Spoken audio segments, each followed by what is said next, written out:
Bismillah, alhamdulillah, wassalatu wassalamu ala rasulillah. We start first and foremost by praising the King, the Master, the Sustainer, the Creator of the seven heavens and the earth. And we send peace and blessings upon our beloved Muhammad sallallahu alayhi wasallam, the greatest prophet of them all. The topic of tonight was the reality of dunya. You know, my brothers, many of you, I'm sure you've either heard my talk on YouTube or you've seen it, or you know. But the reminder benefits the believer, and I wanted to start off the night with a very, very famous story. I've mentioned it to you guys before, I'm sure I have. It's very famous on YouTube. I believe Yusuf Estes made it very, very big lately. Now the story within itself, the asl of the story is that it's an Israeliyat. Yani it's the stories from the people of Banu Israel. And as far as the hukm on these stories is, the Prophet of Allah, he says, mention their stories. We don't say they're true and we don't say they're false. So we don't derive any halal, haram. We simply take the benefit, you know, from the moral of the story. But the story within itself, my brothers and sisters, and you know, as I share it, there's a couple of things I need to clear before I start, because I know some people get upset when I mention prophets, and I use language that is the boys. You know, I speak the language of the area. And some people feel that that's somewhat disrespectful, that you should better the language. And wallahi, my intention is because I know when I use that language, people understand it better. So let me clear this up within it. You know, I'm not doing it to disrespect, you know, the story in any way, shape or form. But wallahi, I do it so that the people, especially the younger boys, can really grasp the message. So that being cleared, I want you to live the story, you know. I really want the brothers and the sisters, don't be entertained by the story. Don't go, oh wow, look what happened to this guy in the story. I want you to imagine you're that person. Because wallahi, in truth, every person in this room has walked the shoes of this guy at one stage or another in his life. Anyway, so the story has it that in the time of Isa alayhi salatu wasalam, in the time of Jesus, he was traveling with some of his companions, traveling with some of the boys. So then they reached an area, bro, and they had the munchies. So they got hungry. That's what I meant, yani, words like this, yeah? So they had the munchies. So the boys got hungry. They get to the, you know, so they get to a particular area. And Jesus, alayhi salatu wasalam, he collected whatever money they had. They collected whatever money they had. After collecting the money, he chose one of the companions. He says to him, look, you take this money, go into the town and buy us some food. We're hungry. So the man says, yeah, all right, that's no problems. Takes the money, goes into the town. When he goes into the town, he realizes that all the money could buy was what? 3 loaves of bread. That's all he could buy. Now I want to stop here because every one of us has been at this point in his life. The man looks at it and says, bro, I've only got 3 loaves of bread. And there must have been about 10 blokes back there waiting to eat. And if they're lebos, he had no chance whatsoever, bro. So he's looking at the bread, he's thinking, bro, if I take this back, how much am I going to possibly eat? So what does he do? He eats one then and there. He eats one, he polishes it off, and goes back to Jesus with only 2 loaves of bread. When he goes back to Jesus and he gives him the 2 loaves of bread, Jesus looks at the bread, alayhi salatu wasalam, looks at the man and he says to him, who ate the 3rd loaf? Shuha, who ate the 3rd loaf? The man's buckling, he's thinking, what the hell? He's thinking, when I ate the 3rd one, I was alone, there was no one there. So now Jesus is asking about the 3rd, so what does he do? He says, bro, Eid al-Quran, I only bought 2. What did he say? He says, bro, wallahi, he says, I only bought 2. So Jesus doesn't argue with the man, you know. They carry on their journey. Then they reach a destination. The companions that were successful in hunting a deer, they hunted the deer, they killed it, they cooked it, they ate it, until there was nothing left, bones, just a carcass. And then Jesus calls the man over. He sits him down, he says to him, look. And then by the will of Allah Azza wa Jal, a miracle through Allah subhanahu wa ta'ala, Jesus gives life to the animal in front of the man's very eyes. Imagine, it was just bones, and it comes back to life in front of their eyes and it runs away. So Jesus says to the man, I'm asking you by the one that gave life to this animal. Bro, who ate that 3rd loaf of bread, man? If the guy wasn't feeling pressure before, now he's thinking, Ya Allah, He's thinking, cuz, I swear I only bought 2. You know, sometimes my brothers, we make a mistake in life, and you could have corrected it when you first made the mistake. But because of a lie, because we were put into a corner, we make the situation worse on ourselves. The man could have, back then, he could have said to him, look, wallah, I got hungry, cuz, and you know, and I was afraid if I bring the food, there's going to be nothing left. Now, look how deep he's falling. He's seen, he knows very well, bro. The animal came to life in front of him. Anyway, Jesus doesn't argue with the man, they continue on. They eventually reach a river. The river was over flooded. There was no boats to cross the river, and they had to get to the other side. So Jesus, Isa alayhi salatu wasalam, he gathers the companions, and by the will of Allah Azza wa Jal, Allah subhanahu wa ta'ala allows them to walk on the surface of the water. All of them, imagine all of them, as a group. They walk on the surface of the water, and then they cross the river and get to the other side. And then Jesus calls the man over. He says to him, I'm asking you by the one that allowed us to walk on the water, man. Who ate that 3rd loaf of bread? Now the man's feeling the heat, bro. He says, honestly, there was only 2. They carried on until they reached their final destination. Jesus calls the man over. They sit down on the floor. And Isa alayhi salatu wasalam, he gathers together 3 piles of dirt. Imagine you're this man. He puts together 3 piles of dirt. He sits the brother down. And by the will of Allah Azza wa Jal, he turns the dirt into gold. Then he says to the man, he says, look, I tell you what. He says, 1 pile is for you. 1 pile is for me. And the 3rd is for the one that ate that 3rd loaf of bread. The guy, bro, eat Al-Quran, I ate the bread. He sees the 3rd loaf. He says, I ate the bread. Allahu Akbar, now there's papers involved, there's gold. The guy's eyes, bala Jesus, bala ma ba'arif shu, bala, Allahu Akbar, there's gold. So the man, when he sees dunya, he sees gold, he says, bro, I ate the 3rd loaf. Isa alayhi salatu wasalam, he says, look, for you, you have all 3 piles, but you can't join us anymore, man. What does the man say? He says, go, bro, go, look at this fortune that I now have, man. You know, my brothers, let me stop here for a sec, yeah? How many of us, wallahi, we've sold our deen for a small price, man? Yes, we are walking with prophets, and yes, prophets are sitting us down and telling us, yes, I know. But how many of us, for a small price in this world, for a small price, we sold our deen? So now the man's kicking back, bro. He's looking at all this dahab, he's looking at all this money. He's thinking, Allahu Akbar, what do I buy first, bro? Do I buy the C63 first? Is it the... He didn't know what he's going to buy first. So he's sitting there, he's looking at the gold, he's admiring it. Isa and his companions take off. Shortly after, 3 thieves come by. When they see the man and 3 piles of gold, the maths is pretty straightforward, bro. First thing they did is they knocked him off straight away. They killed the man. 3 thieves, 3 piles of gold, halawa. But they too were hungry, man. So one of them says, look, I'll take some money, I'll go to the town, I'll buy some food, we'll have a feed, and then everyone takes his pile of gold and we call it a day. Beautiful, man. He goes to the town, my brothers, and on the way he starts thinking to himself, you know. He's thinking, how can I get that money, man? And while he's over there buying the food, the 2 that stayed behind are thinking, how can we take his money? So they planned and plotted, and he planned and plotted. They said, when he returns, we'll kill him. They said, what? When he returns, we'll kill him. And we'll split his share in half. When the man reaches the town, he buys the food, he says, bro, 100% they're going to do something to me. So what does he do? He poisons their food. He comes back with the food. Before he could do anything, they killed him straight away. As he knew, as he planned. Wallah, they sat down, they had a feed, and little did they know what? The food was poisoned. Wallahi, shortly after they also died.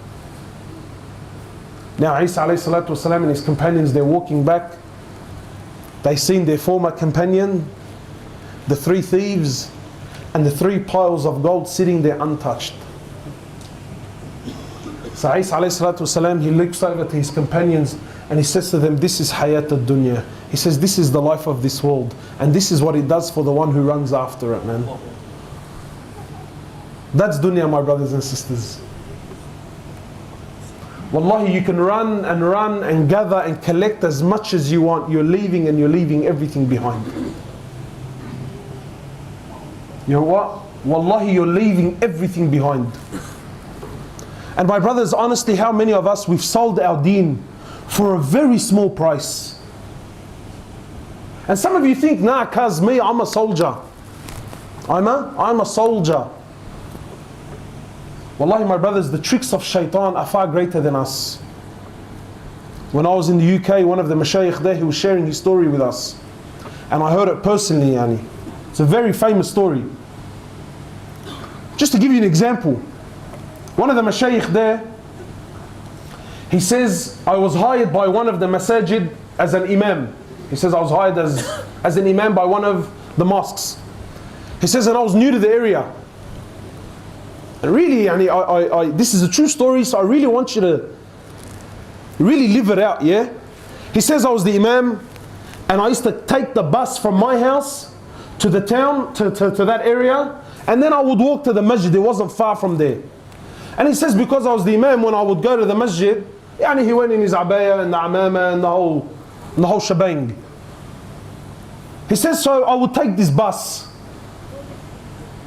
He says, one day I jumped on the bus and it was a new bus driver, so it wasn't someone that he had seen.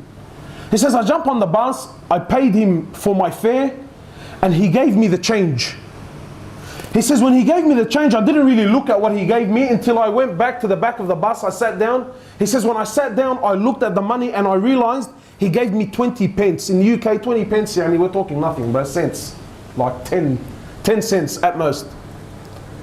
He says, so I sat there and I said, man, the guy gave me more. He said, and then the conversation started happening in my head. And honestly, how many times have you been in this position? He's thinking, you know what? It's 20 pence, it's nothing, bro, don't worry about it. Madbahdil halak, you know what I mean? Don't embarrass yourself. They're a big company anyway, bro, and really, what's 20 cents gonna do, eh? If he was a level 100%, he would have said, like, ruh, bro, they're all dogs anyway, bro, they're all kuffar, they're all going to hell, like, rip them. So the man's sitting there and he's thinking, bro, it's 20 cents, should I, shouldn't I, should I, shouldn't I?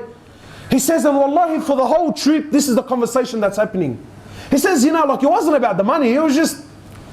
And then the sheikh was saying, when I got to my bus stop, he said, when I got to my destination, he said, I got off my chair, I'm walking down the bus, I'm walking to the front door. He says, wallahi, and I'm still saying to myself, do I give it, don't I give it? He says, and then as soon as I got to the bus driver, he said, I don't know what went into me, man. He said, when I turned over to the bus driver, I said to him, look, man, you gave me 20 extra. He goes, no, I didn't give you 20 extra. He goes, I gave it to you intentionally. He said, why did you give it to me intentionally? He goes, well, for 3 years I've been looking into Islam. And he said, when I came and I seen you dressed the way you were dressed, I knew that you were an imam. He said, so today I was going to make my decision. If you were honest, I was going to embrace Islam. But if you kept that money, he said, I knew that you were liars like everyone else lies. So now the sheikh is speaking about himself. He says, I gave him the money. He says, I got off the bus. He says, when the bus drove off, he says, I started crying. I said to him, why? Because the man accepted Islam, or he was about to accept Islam. He goes, la wallahi la. I said to him, why? He said to me, I almost sold my deen for 20 cents, bro. He said, I almost sold Islam. I sold the deen of Allah Azza wa Jal for 20 cents. Now you're thinking, bro, I would never do it. But how many of us, honestly, how many of us have sent our wives to Centrelink? Send your wife to Centrelink in a scarf or jilbab and even taray niqab. She's got 3 kids in a pram, 1 on her hand, 1 in her stomach, and she's walking in signing papers saying, I'm a single mother. Why? Because you get a couple of dollars at the end of the week, bro. So So don't tell me, oh, you know what, well, I'll never do it. Wallahi, because shaitan comes in different ways, man. How many of us had for a little lie? Little lie, the brother's buying a C63, goes to the RTA, yeah bro, I bought it for $6,000, man. Why? Because he pays a little bit less stamp duty. Muslim with a bead, signing on paper, lying. Why? To save a couple of bucks. He says, I almost sold my deen, bro, for 20 cents. That's dunya, man. That's dunya. What is this world? Wallahi, my brothers and sisters, what is this world in reality? In reality, ma'alish, let me be straight out with you, man. Am I allowed to speak Quran? Am I allowed to speak Quran? I won't tell you the opinion of some shaykh. He can argue and tell me, Kaz, who's the shaykh? What's his asl? What's his name? Forget it. Quran. Can I speak Quran? Allah Azza wa Jal says about dunya. And He created dunya. So He knows it better than you, better than me, better than anyone. He says, وَمَا الْحَيَاةُ الدُّنْيَا إِلَّا مَتَاعُ الْغُرُورِ. You know what one of the opinion is about mata' al-ghurur? You know what Allah Azza wa Jal is saying this world is? Mata' al-ghurur, my brothers, with all due respect to the sisters that are here. Mata' al-ghurur is a rag the women used to use as a tampon. And it's not just a rag. Allah Azza wa Jal isn't saying it's a rag. He's saying it's a used rag. Yani it's already got blood on it and it's of no benefit to anyone. This is dunya.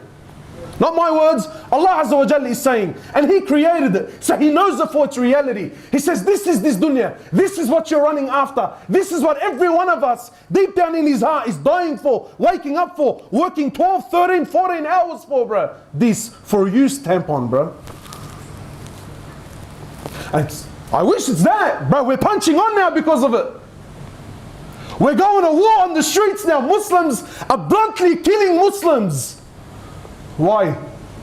For used tampon.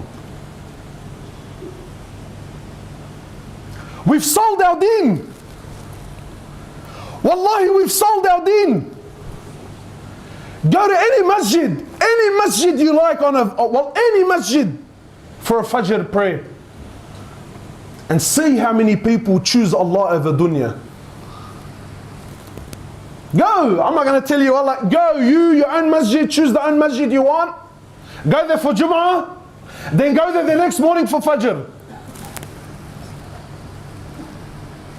And then the same crowd. You know what's funny? You tell, Wallahi, brother, deen or dunya? Astaghfirullah, Kaz, what are you calling me a kafir, bro? Deen, brother, deen. Allah comes first in my life. Allahu Akbar, beautiful. You know, my brothers, Allah Azza wa Jal, He's not looking for words. If it's words, we're all awliya here. If it's words, forget it. I'm the biggest aflamja on the face of the planet, bro. I'm on levels. But Allah's not looking for words. What's Allah looking for? Action. Because actions, my brothers, they speak far louder than words. Far louder than words. The same ummah that tells you, brother, I believe in Allah. And I believe that Allah is a Razzaq. And I believe it's Allah who gives and takes dunya. These same people, for Salat al-Fajr, everyone is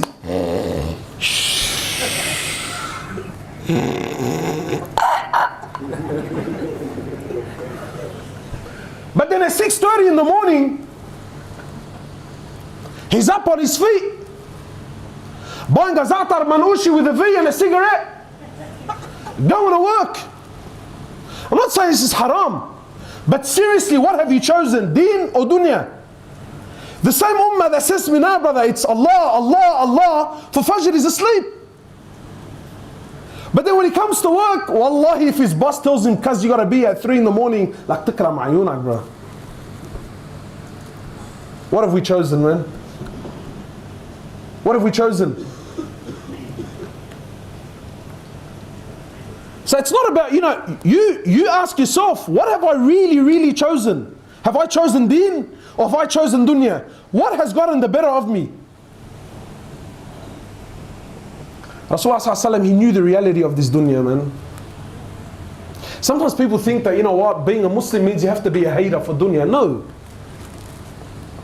The Prophet of Allah didn't come to tell us to hate dunya, no. He came to expose dunya to its reality. He came to show you how to take the best from dunya and leave the rest of it behind. He came to teach us. And he says in the hadith, He says, الدنيا ملعونة وملعون ما فيها. He says, this world is cursed. There's no good in this world, trust me. He says, and whatever in it is cursed, except what? He says, except the remembrance of Allah, more or less. He says, except the remembrance of Allah, or seeking knowledge or teaching, or anything around this. What's this world, my brothers, really? Wallahi, my brothers, you take nothing with you. My sisters, you take nothing with you. This world is temporary. It's temporary. Today you're here, tomorrow you're gone. That's the truth. What did one of the kings of the past, he says to his men, he says, when you bury me and stick my hands out of the grave. He says, bury me naked and stick my hands out of the grave. So his men were amazed. And they said, cuz, yani, malish, we understand that you want to go naked, alright. But why stick your hands out of the grave? He says, let it be known that this king, when he left dunya, he left empty-handed. He took nothing with him, bro. My brothers, wallahi, all your problems and all your dramas and whatever you're going through, it's going to finish as soon as your time in this dunya finishes, man. Harun al-Rashid, one of the great khulafa of this ummah, one of the great leaders centuries ago, yeah? I think he conquered almost one third of the world was under his empire. And then one of the scholars that he was sitting with, he says, look at what we've accomplished. He's telling the scholar, look at what we've accomplished as far as dunya is concerned. So the scholar says to him, he says to him, bro, do you know what the equivalent of your accomplishment, everything you own? He says, do you know what it is in reality? He says, no, what? He says, no, I'll tell you what it is. He says to me, if I invited you over, look at Malish, it's a bit deep, yeah? But think about it. The scholar says to me, look, if I invited you over to my house and I fed you a lot of salty food and you became very thirsty after, very thirsty, and there was no water anyway. He says, and I possess the only cup of water. He says to him, what would you pay for the cup of water? He goes, bro, I'll give you half my kingdom. For a cup of water. He says to him, what if I give you the water and then you had to go toilet to do a number one and you're busting and you couldn't go anywhere and you're really, really busting. He says, and I was the only one that had the means to allow you to relieve yourself. He says, what would you pay for you to relieve yourself? He says, bro, I'll give you the other half. He says to him, you and all of your kingdom are worth a cup of water and a bit of urine, man. He says, you and your whole kingdom, in reality, what's it worth? You're prepared to give it all up for a cup of water, and a little twinkle at the end, bro. That's reality, man. That's reality. My brothers and sisters, I'm not here to tell you, wallah, I hate this dunya. No, but take dunya for what it is. It's temporary, man. Rasulullah sallallahu alayhi wasallam, he was with Abdullah ibn Umar. And he says to Abdullah ibn Umar, young boy. Abdullah was nicknamed what? What was the nickname of Abdullah? The son of Umar ibn al-Khattab. He was nicknamed Majnoon al-Sunnah. That was his name. Majnoon, wacky, crazy. Majnoon al-what? Sunnah. Abdullah ibn Umar followed the footprints of Rasulullah to the T. To the T. To the point he was that bad, good really, but in our terms, he was that bad that once he was walking in a place on his horse. And he was walking and there was some people there and there was nothing there, and as he was walking, he ducked his head down and then he put his head back up. People looked around and said, what is wrong with this bloke? So they said to him, Abdullah, what did you do that for? He says, I remember years ago when I was with Rasulullah, he came to this place, there was a tree right there and there was a branch, and when he was walking, he bent his head down at that point and put his head back up. He said, I didn't want to move He says, I didn't want to cross that place and not do the action of Rasulullah, even though the tree wasn't there, man. He was that cracked to the point. Brother, branch wasn't even there anymore. He says, I wasn't going to go past until I bent my head like Rasulullah bent it. And he followed him to the T. Abdullah says, I was a young boy. He says, and Rasulullah sallallahu alayhi wasallam, he grabbed me by my shoulders. And for the Arabs at that time, when you grab someone by his shoulders, what does it mean? It means, bro, what I'm about to tell you now is very important. So Abdullah is saying, Rasulullah sallallahu alayhi wasallam grabbed me, bro. Look at this honor, man. He says, he grabbed me by my shoulders and he says, Abdullah, he says, كن في الدنيا كأنك غريب أو عابر السبيل. He says, Abdullah, live in this dunya like a stranger, like a traveler. Abdullah says, Wallahi, from that day on, he says, if I live to see the morning, I never planned on seeing the night. And if Allah gave me life to see the night, he says, by Allah, I never planned on seeing the morning. Look at the example, look at the analogy Rasulullah sallallahu alaihi wasallam is giving us. A traveler, a stranger. My brothers, have you ever been to a place and you're a stranger?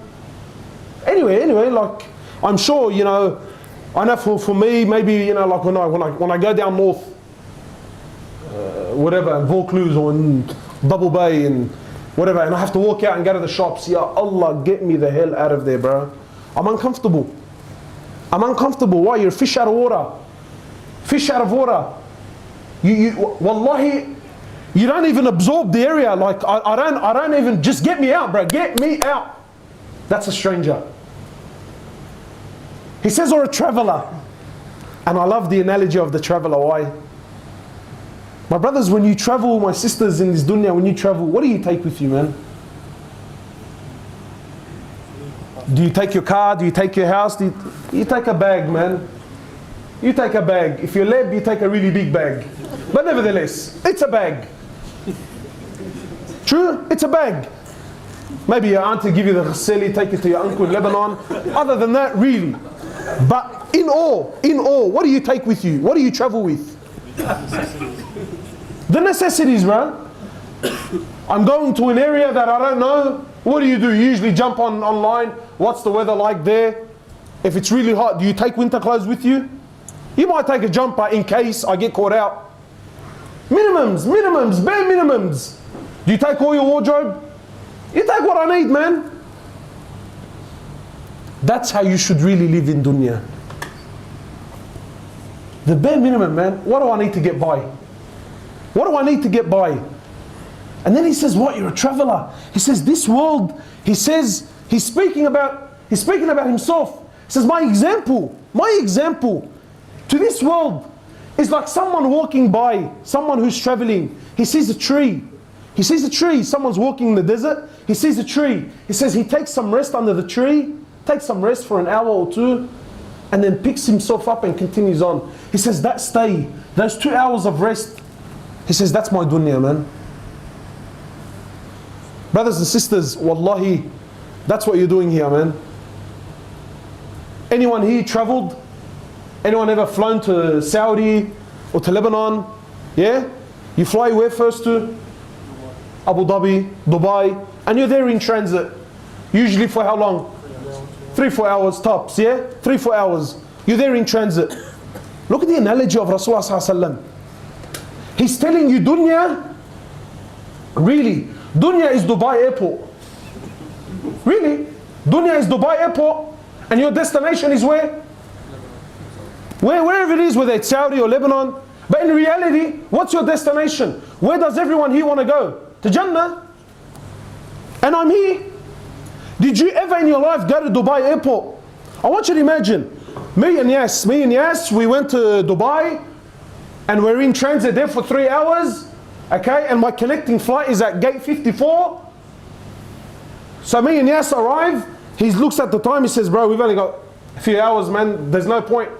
Where's gate 54? And he starts walking off to gate 54. He says, Hoblos, come along. I tell him, I'm not coming with you. Show me. Bro, look at this airport, bro. Look how mad it is. Look how hectic it is, bro. You see the shops? Bro, they have a booth, you can smoke in it. And if you're outside, you can't smell it, bro. Wallah, you can't smell it. It's just me about, bro, our connecting flight is in a few hours. We need to be waiting at gate 54. I tell me about cars, man. All right. Let's just at least enjoy our time here in Dubai. He says to me, yeah, but it's an airport. I tell him, yeah, but I want to buy a house, man.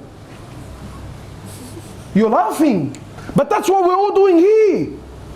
I'm not saying buying a house is haram now. Come to me, Hoblos, bro. Are you saying that if I buy a house? No. But the concept of it. But if I told you I went to Dubai airport and I bought a house, I started looking for a wife, opened up a business, and my connecting flight is in 4 hours. Yeah, tell me, bro, you're a spinner. Wallahi, we're laughing because we know. Connecting flight is when? In 4 hours. What do you do in 4 hours? You might go to the toilet, grab a feed, buy a sandwich. You might buy something small for someone. But that's all you really do. And then you go to gate 54 and you wait for your flight. Wallahi, 4 hours is a long time. No one here is guaranteed 4 minutes. And in reality, what are we all doing, man? We're making dunya what? Our home, man. We're making what? Dunya our what? Our home. And my brothers, the reality of it all is, we need to understand, and I'll end with this. I can see the brothers are getting tired. The reality of dunya, and I gave this example when I was here last time, you know, when we spoke about Jannah and that. My brothers, Allah subhanahu wa ta'ala, He designed dunya in such a way, it can never please you. You can never be satisfied here, my brother. My sister, wallahi, no matter what you have, you will never, ever be happy. Designed by Allah this way. The only time you will ever see true happiness is where? Is in Jannah. This world can never satisfy the hunger of man. Never. And I give this example all the time. It's a funny example, but it's true. And I'm sure many of you, so I speak about myself so no one gets upset, no one gets offended. I remember when I was young, I was a little boy. Does anyone remember when the Nintendo first came out? Yeah? But the original. The box one, the one with the, had the duck hunt. That. When that thing came out, bro, I couldn't care less about anything else in the world. All my happiness and all my fikr and all my concern and all that I ever wanted to live for was that Nintendo, bro. Little, I was a young boy, man. Mom, dad, I'll clean the house, I'll clean the car, I'll clean my shoes, I'll clean this, I'll clean that. Please, please, please, please, please, please. And everyone else around me is buying it. And wallahi, you know, subhanAllah, man, at the time, my mom and dad were doing a hajar, bro. So this Nintendo business, like, روح كحش حالك, man, لا تركني من على القضية, bro. But in my heart, I'm burning, I want it. Why? Because I was convinced, like you're convinced that the house you want to buy is going to bring you happiness. Like you're convinced how the car you really want is going to bring you happiness. I was convinced, same, that this Nintendo was going to change my life. Until my mom eventually, she saved up enough money. And then Allah yarda alayha, she bought me the Nintendo, bro. And wallah, my smile was from ear to ear, man. Happiness, true happiness. I didn't know how school would finish. I was doing these ones home. These ones. Why? Happiness is there. Happiness was at home. How long did my happiness last? Until the Super Nintendo came out. And because it took my mum so long to buy it, she bought it almost before the new release of the Super Nintendo. So the gap between my Nintendo and the Super was like very short, bro. Wasn't like the guy who bought it 3 years ago. Ya Allah. Come on, man. So what happened to my happiness? This isn't happiness, this is chat. I can't continue on like this. So I come up to my mum. Oh, Allah, mum, you know. The Nintendo you bought for us and that, wallah, yani, thank you very much, but mum, Super Nintendo's out, man. And this is it. This was my happiness, and I was convinced beyond all doubt. And even though I had a Nintendo, I had that that thing that was supposed to give me happiness. But where was my heart now? I can't keep telling you about Super Mario Brothers and you're telling me about Mario Kart. Doesn't work. Tell me about the left and the right button and my shoe and this misery. What was supposed to bring me happiness was now bringing me the biggest misery of my life. And I kept insisting and begging my mum until she got me what? She got me the Super Nintendo. What happened when I got the Super Nintendo? Yahra Abu, the Nintendo 64 came out. Ya Allah. And this is my life, bro. Nintendo 64, then the Nintendo Cube, then the Nintendo Mabarif Ash, and my heart is being ripped apart, bro. Left and right, left and right. Ultimate happiness, ultimate lows. Ultimate happiness, ultimate lows. Until eventually I got to a point where what? He's still playing computer games. Psh, I gotta start driving, bro. I remember crossing the days off the calendar, man. Crossing the days until what? Till I turned 16 so I can get my L's. Then I got my L's. Look, I'm sure everyone here, to one point or another, even if you're old, young, every one of you has walked through these shoes. I was convinced beyond all doubt the misery in my life is because I can't drive. I need a license. Then I got my L's. Then I got my P's. I got my license. Now what was the pain in my life? I need a car, bro. I can't keep driving my dad's Taraga van around. Very embarrassing. You remember the first car you ever bought? Does anyone here remember the first car they bought? They're the biggest POS on the face of the planet, bro. The biggest heap of crap. But I drove that thing like it was a Lamborghini Gallardo, bro. In the streets until they called you a grunk. Did you care? Honestly, did you care? Like, call me what you want, bro. I'm cruising around. Then the system in my car was worth more than the car. I started going, wallahi, areas, Brighton, I never knew Brighton before that. Like, wallah, I was doing laps around the place. Why? But really, why? It was happiness. It was happiness. Like, that first car was the best. Now, wallah, you wouldn't drive it if I paid you to. I'm gonna jump in there, are you serious? And you've been changing cars since then. We've been changing cars since then. Are we happy? Honestly, are we? Wallahi, brothers are rolling out cars, rolling them out from the factory. Oh, didn't you get one with a sunroof? Yours doesn't have a sunroof? Nah, bro, I don't have a sunroof. That's chat, bro. What a spinner, man. That's dunya, man. And then for the other boys, Malash, let's spice it up. Am I allowed to spice it up or do we need to end it? We spice, huh? There's a bunch of spinners, bro. After the car, what happens when you get a car? Honestly, am I gonna still keep driving around if this bloke's head next to me, bro? I need an L-gay sitting next to me, man. What's my problem in life now? I gotta get married, man. I gotta get married. I can't keep doing this. Cause wallahi, bro, Allah, as soon as I get married, I'm gonna give my life to deen. How many times you heard that, man? How many sisters? Wallah, as soon as I get engaged, wallah, I'll start wearing the hijab. Have you heard that? Have you heard that one? Until she's got 3 kids, still unscarved. Yeah, soon. These are the tricks of dunya, man. Tricks of dunya.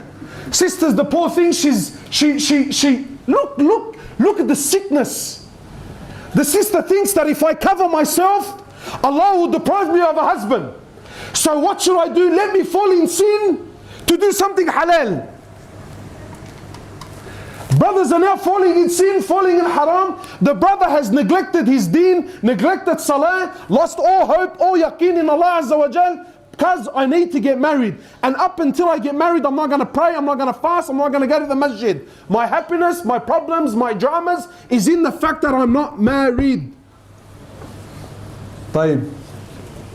All the single boys here. Brothers come up to me, Hoblos, bro, Allah yarda alayk, bro, Allah, I can't do this anymore, bro. I gotta get married, cause man, hook a brother up. Hook a brother up. What on the skin, eh? The single boys are thinking, no, bro, trust me, I know, cuz. But if you're single, please, Go to anyone who's married, especially the older guys, tell him, cuz, did you find happiness in marriage or you didn't find it? And he'll tell you the truth, bro. He'll tell you the truth. Did you hear the joke? A young boy goes with his mother, they went to a wedding. This is new to him. So he goes to the mum, his mum goes, how come the bride's in white? She goes, this is the best day of her life. This is the day she's been waiting for. This is the day of happiness. This is the day of joy. This is the day of... So, so why is the groom in black? Wallah, because it's... And that's the truth, man. That's the truth. Every one of us here is convinced that, cuz, when I get married, I'm going to find happiness. And I walk those shoes. People start telling me about what? The honeymoon. You heard that? Honestly, look how nice the name is, eh? Honeymoon. I thought honeymoon means what? Oh, I was going to go to Malaysia, go to the hotel, and what? Honey was going to fall from the sky, from the roof, and sure. And khalas, bro, I couldn't care less. Wallahi, some brothers, when it comes to marriage, he's so convinced that this is his happiness. He ends up marrying a woman that's not good for his deen. A woman that all of his family is totally against. Wallahi, we do the ajaib. We do the ajaib, bro. We marry, oh my heart. People, you think, cuz, what were you thinking? What were you thinking? But we go through extreme measures. Extreme measures. I remember when I got married, I was about to go on my honeymoon, and an old man came up to me, Wallahi, now, I want to know where he is. So I can kiss his feet. He sees me happy, he's obviously miserable. Yes, why are you so happy? شهر العسل, I said, I'm going on my honeymoon, bro. Ali asal, Allah asal, bro. He said to me, I can enjoy the asal. I said, what do you mean? He goes, he gets me the first few bites, yeah, they're honey, bro. I said to him, yeah, he gets me, and then down the bottom, it's something else. Mash, with all due respect. I said to him, nah, cuz it's not like that. He gets me type, alright. I'm not going to tell you about me, on my honeymoon, bro. 3 days into my honeymoon, wallahi, I wanted to throw off from the hotel room, bro. Open the window and just do those ones. I didn't sign up for this. I didn't sign up for this. I'm not having a go at my wife. That's the reality, man. That's reality. How many of us now, we're having marriage problems? Why? Because we didn't think beyond the marriage. We didn't think beyond the wedding day. I got married, yeah, and so what do I do now? My brothers and sisters, your happiness, wallahi, is not in these things, man. Yes, we get married. Yes, we work.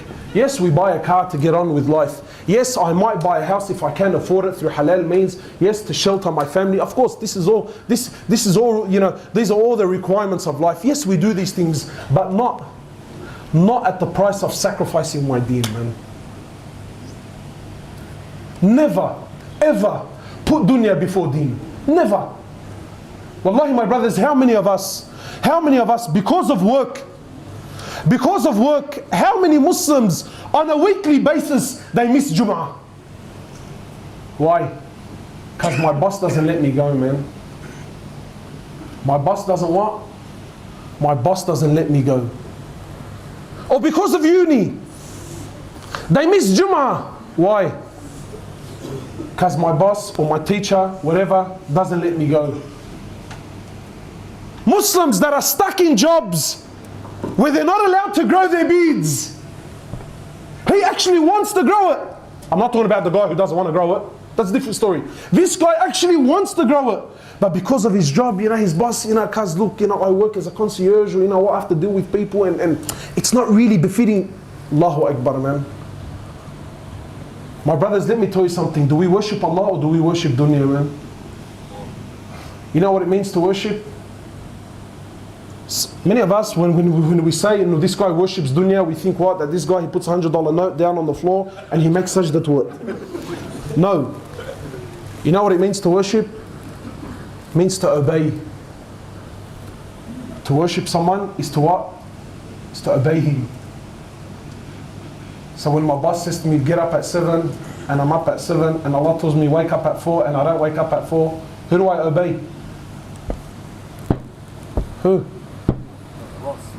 When boss says to me no Jum'ah, Allah says to me Jum'ah, and I don't go to Jum'ah because who do I really obey? Allah or dunya? So when I obey dunya and I don't obey Allah, am I worshipping Allah or am I worshipping dunya? Ooh, it's a big one now, eh? That's a heavy one, huh? Brothers and sisters, that's reality, man. That's reality. This world, my brothers, is wallahi, you take nothing with you, man. You take nothing with you, bro. No matter who you are, wallahi, no matter how many houses you buy, no matter how many... Jibreel alayhi salatu wasalam, he comes down to Muhammad sallallahu alayhi wasallam. Imagine, bro, imagine. Jibreel comes down to the Prophet of Allah. Like, look at this conversation, bro. Look at this conversation. Imagine this conversation. Jibreel says to Muhammad, he says, Ya Muhammad, ish ma shit. O Muhammad, O Messenger of Allah, live for as much as you desire. Eventually you will what? You will die, man. He says, you will die. He says, O Muhammad, love whoever you want. Eventually you will what? You will depart. He says, O Muhammad, do as you please. Eventually you'll be held accountable and responsible for your actions, man. My brothers and sisters, don't get caught up in this world. Wallahi, this world is nothing. Take this world for its reality. It's an illusion. Yesterday we were young, healthy, fit, good looking, whatever. Now we're starting to feel pain in our knees. Now we're starting to get some white hairs coming out. Now we're starting... Tomorrow you're gone, man. That's the cycle, bro. My brothers and sisters, we need to make deen our focus. We need to make Allah Azza wa Jal our focus. The scholars give a beautiful analogy. Scholars give a beautiful, beautiful analogy. And I really want to share it with you, yeah? They say, imagine deen was the sun. And your shadow was dunya. They say if you take the deen, so the sun, and you throw it behind your back, meaning you make it the least of your worries. Where's the sun now? Behind me. So where's my shadow now? It's in front of me. They say if you throw deen behind you, the sun, your shadow will be in front of you. And no matter how fast you run after your shadow, you'll never catch it. Why? Because it's ahead of you, man. No matter how much you run after this dunya, my brother, you'll never ever ever catch it. But then they say, you know, if you grab this sun, if you grab the deen, and you put it in front of you, and you make that your focus, and you make that your priority, where's your shadow now? Now it's running after you, isn't it? Now it's chasing you. And that's the reality. When you make deen your focus, you make Allah Azza wa Jal your focus, deen, dunya will run after you. And then any time you want your dunya, I don't have to go far, bro. I turn around and I pick it up, it's there. It's there. My brothers, malish, we've gone too long, man. Anyway, we ask Allah Azza wa Jal to bring the reality of dunya into our hearts. And my brothers, wallahi, and sisters, things to take home now is, get married and throw her from the hotel room, eh? No, don't. Things we need to do is continuously speak about the reality of dunya. Don't let things grow in your heart. You know what I do? I'll share this with you. This is my personal tactic. Don't go around now and put it down people's throats and people say, well, look, this is what Hoblos is teaching people. Do this to yourself. This is what I do to myself. Whenever I see something that, heck, my heart starts doing these ones too and my eyes start glittering, what do I say? You stamp on. Ya Allah, what an anticlimax. Straight away, reality. No, mama.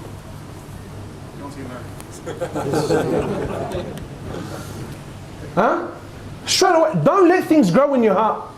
When brothers are sitting there and they're talking about something, talking about dunya, talking about how mad this is and how hectic this is, with wisdom, try to redirect their focus.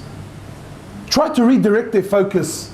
And this is what Rasulullah ﷺ did after one of the battles. One of the companions, you know, after the battle, the companions used to take the booty of war, whatever was left, the gold, the silver, the knives, whatever was left, swords. So one of the companions, and for companions this was the most halal money. So anyone you killed, you took whatever he had. So companions used to take this and then they used to trade amongst one another. So one of the companions, he traded so much till he made the most money on that day. He made the most money. So he comes to the Prophet of Allah, he's happy. He says, "O Prophet of Allah, no one today was more successful than me." Meaning what? No one made more money than I did. So Rasulullah ﷺ, look at our teacher, man. He sees what? He sees now that he's somewhat being affected by dunya. So what does the Prophet of Allah do? He redirected him. He says to him, "No, I know someone that made more money than you." So the companion says, no, Prophet of Allah, trust me, I know, cuz I was on the battlefield. I dealt with everyone, I traded with everyone, and I made more money than everyone. He says, no, I know someone that made more. He says, "O Prophet of Allah, who?" He says, anyone that prayed 2 rak'at, nawafil, like that, sunan, lillah ta'ala. Anyone that prayed 2 rak'at, it's worth more than the world and what it contains. Worth more than the world and what it contains. And that's the truth. We know the reality of dunya. We know the reality of dunya. Our hearts burn when money is taken away from us. Our hearts, they burn. And I give this example. If anyone here had an AMG or had an M5, whatever it is, some hectic car, bro. You bought a hectic car, and I bought it and it wasn't insured, and I parked in front of my driveway, and the next morning I woke up and some odd day burnt it for me, bro. Yeah? Someone burnt it for me, yeah? Automatically your heart, what? Come on, bro, wallahi, that's a burner. Wallah, that's a burn job. But if I missed Fajr that morning, honestly, would you be upset? Come on, cuz, it's alright, bro. It's only a sunnah, you don't have to do it. Don't be so hard on yourself. Allah Ghafur Rahim, man. You cry for the car.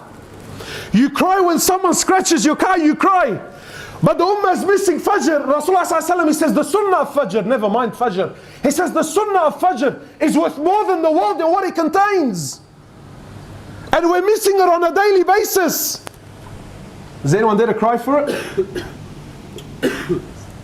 So my brothers, we need to wake up to reality of things, man. So we ask Allah Azza wa Jal to bring the reality of dunya into our hearts. We ask Allah subhanahu wa ta'ala to put the love of Him and His Prophet and His deen into our hearts. We ask Allah subhanahu wa ta'ala to make us from the people of Firdaus al-A'la.